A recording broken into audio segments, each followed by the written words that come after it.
sizin burada oturmuşsun. Ben niye tamir ediyor? Asansör çekilmez. Camın hava bırakıyor. Hocam içerideki konu okuyor. Sen buradasın. Öyle mi?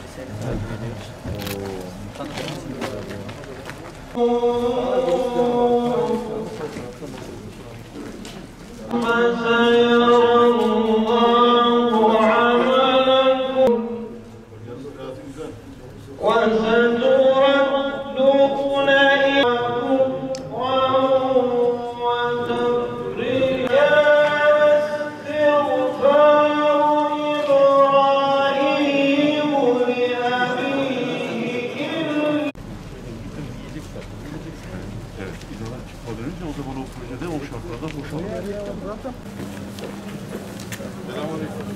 Buradan mı gidiyor, buradan mı gidiyor? Dikkat edeceğim.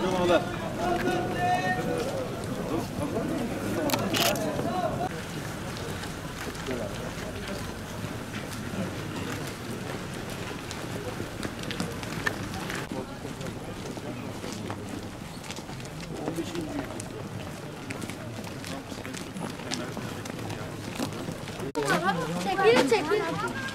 Çekilin. Bu parçadır. Buradaki kaba parçadır. Okunamıyor. Ali Boran hocam onlarla şey yapsın. Birkaç kelimesi okunuyordu. Buradaki eline bakar mısınız? Bu şeyde de var. İbrahim Bey Camii'nde de var. Mihrabı da söküp almışlar mı diyorsun? Olabilir. Burada zaten camların çoğunda boyut var. Berlin Pergamon Müzesi'nde birkaç tane bizim buralarda camilerde çağrılan mihrapların öyle süslemelerini ben gördüm. Altı zaten sen var. O yüzden bu da onlardan nasibini almış anlaşılan. Ana şey duruyor. Gördüğüm kadarıyla da sağlam.